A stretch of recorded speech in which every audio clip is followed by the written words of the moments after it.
actually like, not feeling so well because like my venti caramel frappuccino with extra caramel drizzle from Starbucks is like really making my stomach hurt. Oh no, you know I have the perfect fix. You do? I have an Alka-Seltzer pill. Hey guys, we're building a Rube Goldberg project to help Kyla fix her tummy ache. I'm Brooke and I'm the documenter, so I documented what we did every day. Hi, I'm Kyla. I was a researcher, so I did all the background research and connected all of our steps to some physics essentials. I'm Chloe and I was a supporter and I helped everyone and just was kind of there to support everyone. No! Go! Okay, ready? I'm ready now. Okay, ready? My name's Lola and I'm the builder. I'm Chelsea and I took the videos.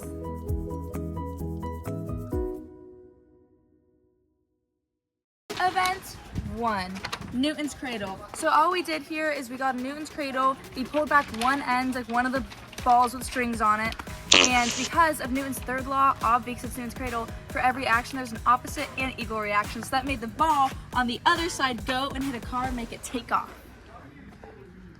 Event 2, Hot Wheel. So this started off as a car just resting there with all of its potential energy not moving. It was still not in motion until the Newton's cradle the ball hit it and caused it to transform into kinetic energy as it moved down, showing all the work, and then it hit the marble that was in place.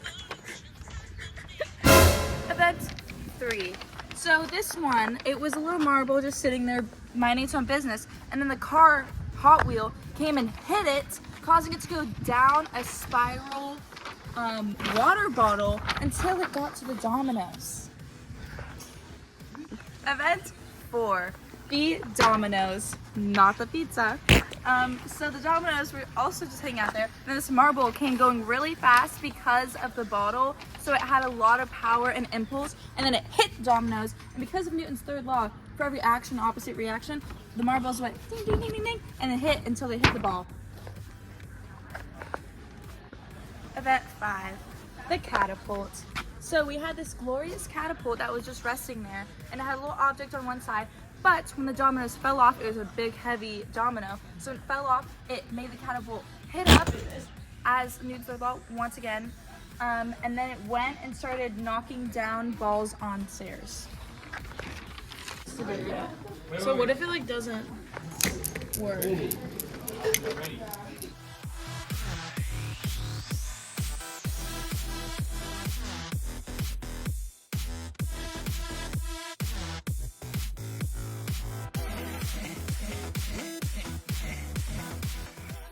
Event number 6, ball stairs. So basically, once the catapult hit up the ball, making it go down the stairs, it was gaining momentum with like each stair because of the drop. It was just giving it some more power, more acceleration. It was going very, very fast until it hits the books.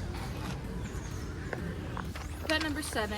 So obviously we had this water bottle that just got hit over from the ball stairs, and this water bottle ended up hitting some books that were like stacked like this. And so it was knocking over, these books were hitting each other, just kind of like how the dominoes were, but on a larger scale. Last but certainly not least, we have event 8, the Alka-Seltzer.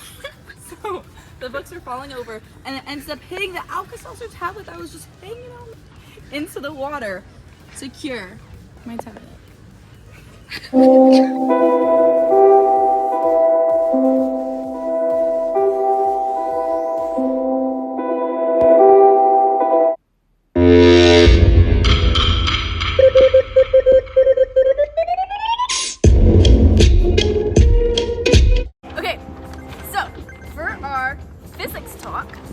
We are calculating velocity, and to do this we are going to use event 2, which is the car rolling down the track, and we're going to measure the distance of the track along with the time it takes for the car to roll down the track, and then we will divide these measurements by each other.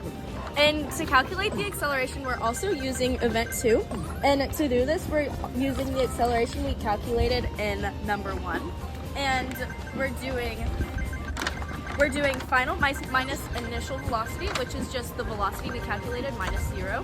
and then we're dividing that by the time it takes for the car to roll down the track.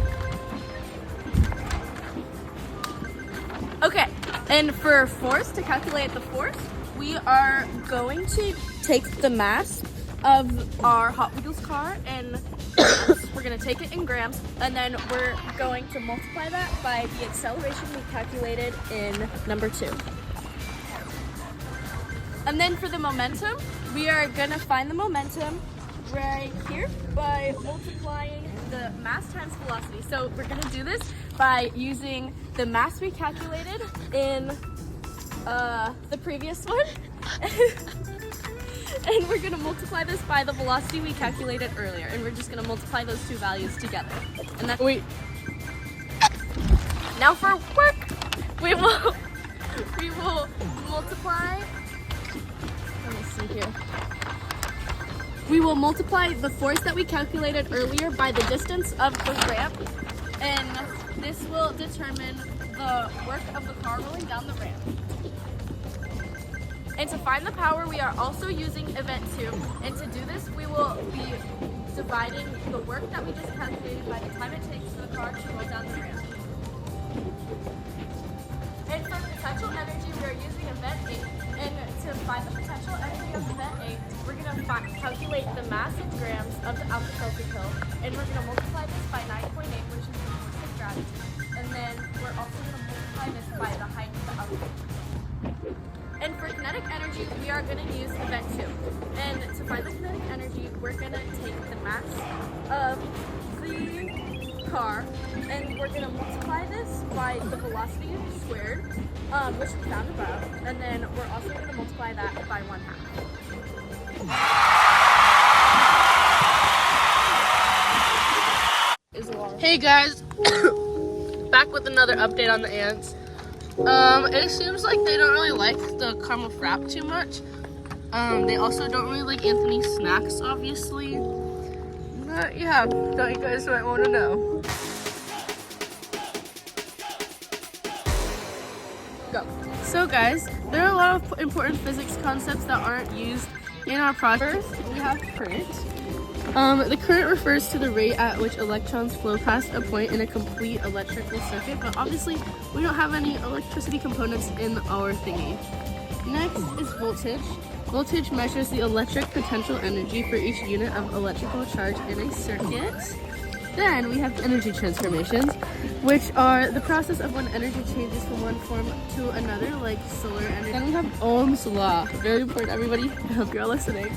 This is a physics law stating that electric current is proportional to voltage and inversely proportional to resistance. Next we have mechanic wave, which is a disturbance that travels through a medium, transferring energy from point to another without causing any permanent displacement of the medium itself. Now we have electromagnetic waves, which is a form of radiation that travels through the universe, formed when an electric field couples without magnetic field. Now we have Newton's laws. The first law is the law of inertia, that an object at rest stays at rest unless acted upon by an outside force. Next, we have Newton's second law, which states that force is equal to mass times acceleration. Then we have Newton's third law. For every action, there is an equal and opposite reaction.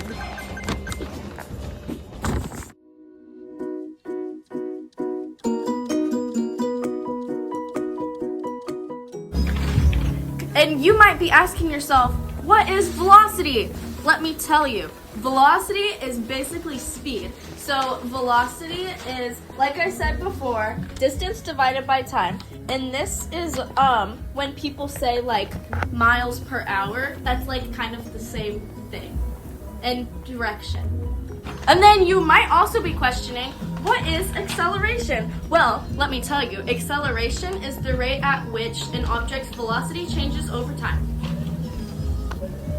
And then a force is a push or pull that acts on an object and can cause it to start moving, stop, change direction, or change shape. And then momentum refers to the quantity of motion an object may have. Impulse is the change in momentum of an object caused by a force acting over a period of time. And then power is the rate at which work is done. And potential energy is the stored energy an object has due to its position, condition, or configuration. Kinetic energy is the energy an object possesses due to its motion. Work, work, Eliza. Work, work, Eliza. And then for the last one, work. Work is the transfer of energy that occurs when a force is applied to an object and it moves in the direction of the force.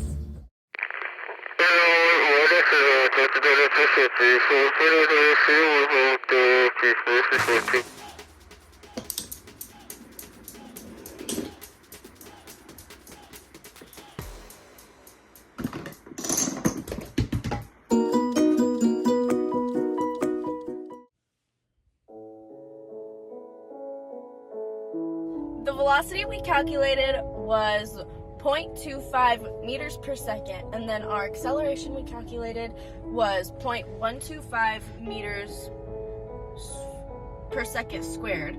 And then for our potential energy, it was 5.88 joules, and for kinetic energy, it was 1.46875 joules. And then our work was 2.9375 joules, and our power was 1.469 joules per second. The impulse was 11.75 Newton seconds. Our force was 5.875 newtons, and our momentum lastly was 11.75 kilograms per meters per second. Each of the calculations that we got were from Event 2, which was the car rolling down the track, except for potential energy, which we got from Event 8, which was the Alka-Seltzer tablet sitting on the stand before it got knocked over.